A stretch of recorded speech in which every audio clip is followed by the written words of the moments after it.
ನಿನ್ನ ದುಃಖದ ಕಾಮಾಗ್ನಿಯನ್ನು ನಂದಿಸಲಿಕ್ಕೆ ಅರ ನಿಮಿಷ ತಡೆಯದೆ ಧರೆಗಿಳಿದು ಬಂದಿಯನ್ನು ಗಂಗಾ ದೇವಲೋಕದಿಂದ. ಬನ್ನಿ ಬೇಜಾನೆ, ನೀವು ನನ್ನ ಪಾಲಿಗೆ ದೇವರಾಗಿ ಬಂದ್ರಿ. ಆ ನಿಮ್ಮ ದಣಿಯ ಬಂಧು ಮುಕ್ತದಿಂದ ನನ್ನ ಗಂಡನನ್ನ ಪಾರ್ ಮಾಡಿ ಅಂತ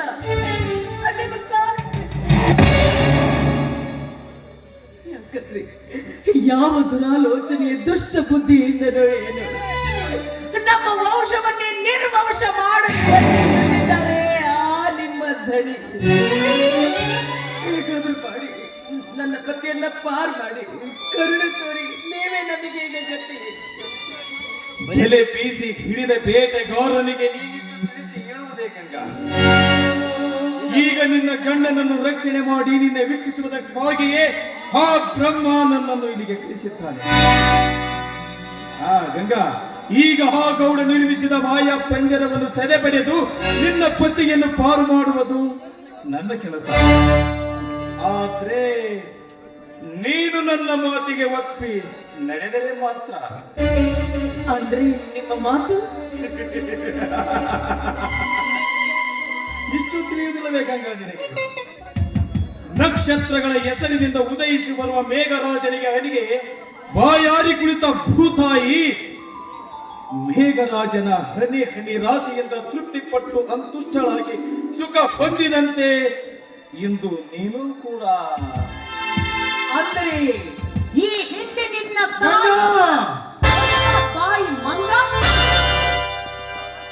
ಗೌಡ ನಾನು ಹೇಸಿ ಆಸೆಗೋಸ್ಕರ ಒಂದು ಪರನಾರಿಯ ಮೇಲೆ ಶೀಲ ಭಂಗ ಮಾಡಲು ಬಂದಿದ್ಯಲ್ಲೋ ನೀಚ ಮಂಗ. ಇವಳು ಮಹಾಗರತಿ.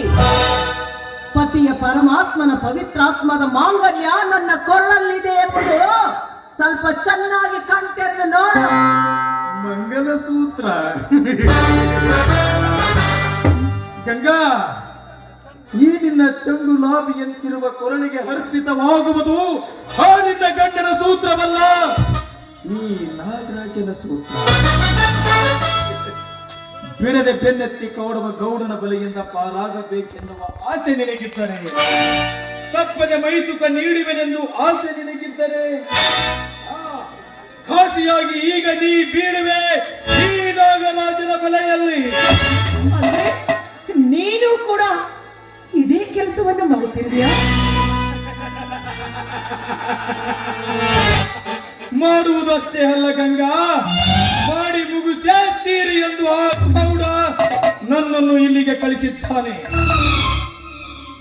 ನೀನೀಗ ನಿನ್ನ ಹಠವನ್ನೇ ಸಾಧಿಸಿದ್ದೆಯಾದರೆ ಇಲ್ಲದ ನೆಪ ಹೇಳಿ ನಿನ್ನ ಬಲಗೈ ಹೋಗಿರುವ ನಿನ್ನ ಮೈದನನೊಬ್ಬನನ್ನು ನನ್ನ ಗೌಡನ ಮನೆಗೆ ಒತ್ತು ತರಿಸಿ ಅಣ್ಣ ತಮ್ಮಂದಿರಿಬ್ಬರನ್ನು ಕಂಬಕ್ಕೆ ಕಟ್ಟಿ ಮೈ ಚರ್ಮ ಸುಲಿದು ಈಟ ಪುರುಷರಾಗಿ ನಾನಿನ್ನ ಅಂಗ ಸುಖ ಪಡ್ತೀನಿ. ಎಚ್ಚರ.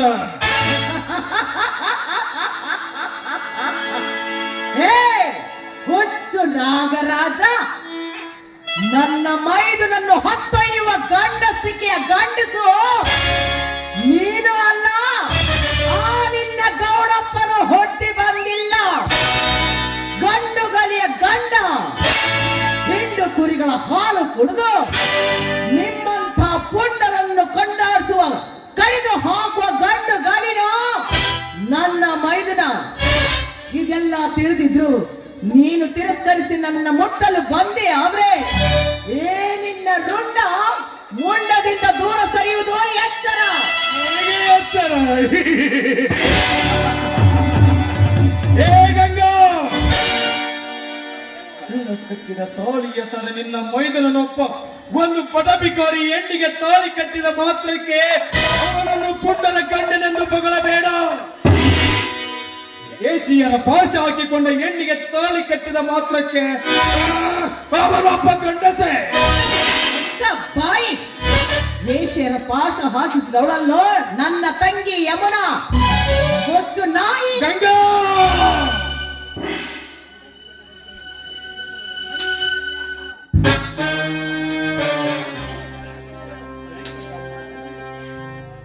ಗಂಗಾ ಪವಿತ್ರ ನದಿಯಾಗಿ ಅರಿಯಬೇಕೆಂದಿರುವ ಗಂಗೆ ಯಮುನೆಯ ಹೆಸರಿನಲ್ಲಿ ಬೋಳಬೇಕೆಂದಿರುವ ದೇಸಿ ಎಣ್ಣೆ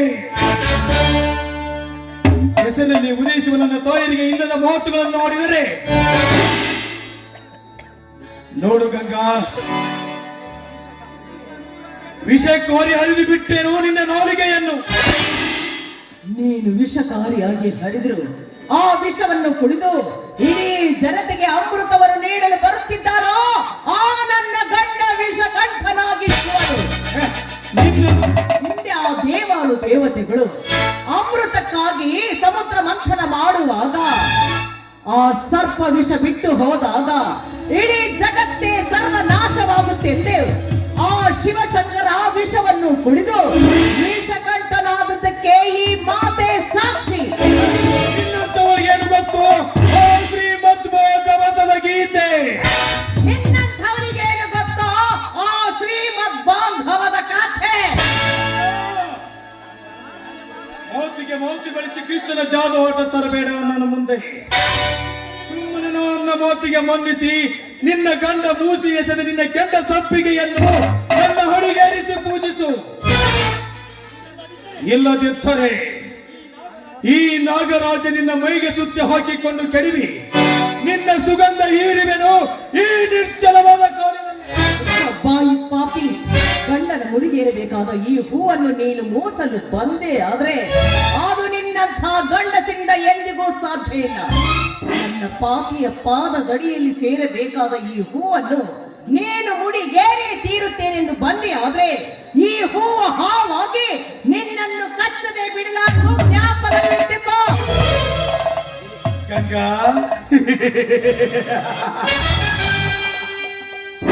ಈಗ ನಿನ್ನ ಬಲವಾದ ಕೆನ್ನಿಗೆ ಮುದ್ರೆಯನ್ನು ಹಾಕಿ ನಾಗರಾಜ ಎಂಬ ನಾಮ ಮೂಡಿಸುವೆ ನನ್ನ ದಂತಾಕ್ಷರಗಳಿಂದ.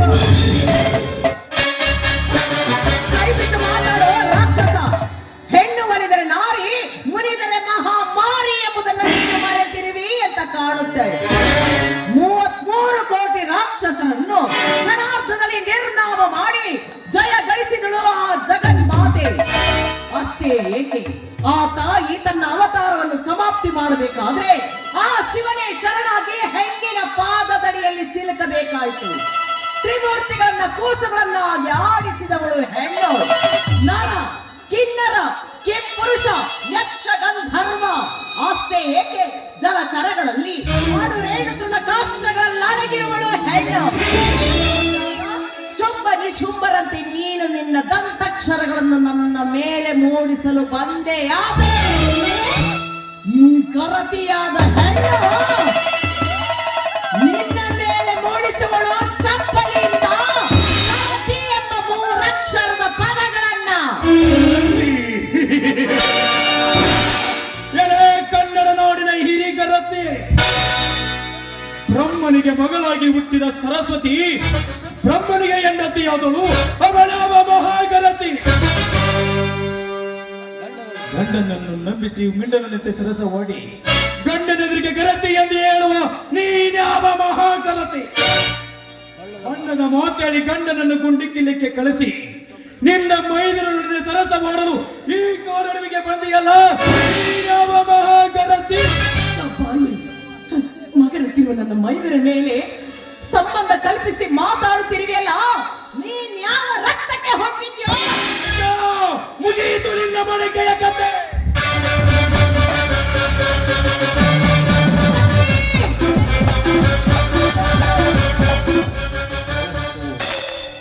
ಶಕ್ತಿ ಬಂದಿನೆಂದು ಕಾಣುತ್ತದೆ. ಗಂಗಾ, ಮುಂದಿನ ಸಲ ನಿನ್ನನ್ನು ನೋಡಿಕೊಳ್ಳುತ್ತೇನೆ.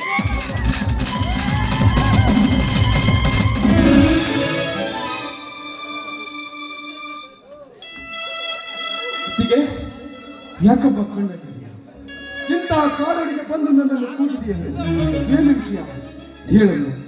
ಯಾರಾದರೂ ಬೈದರೆ ಇಲ್ಲ, ಯಾರಾದರೂ ನಿನ್ನ ಹೊಡೆದರೆ ಇಲ್ಲ, ಯಾವ ಕುಹಕಿ ನನ್ನ ಮಗ ನಿನ್ನ ಮೇಲೆ ಕೈ ಮಾಡಿದರೆ ಯಾರಮ್ಮ ಈಗಲೇ ಹೋಗಿ ಅವನ ಎದೆ ಗೊಂಡಿಗೆ ಬಸ್ತಿ ಬಿಸಿ ರಕ್ತವನ್ನು ಕುಡಿದು ಬರುತ್ತದೆ.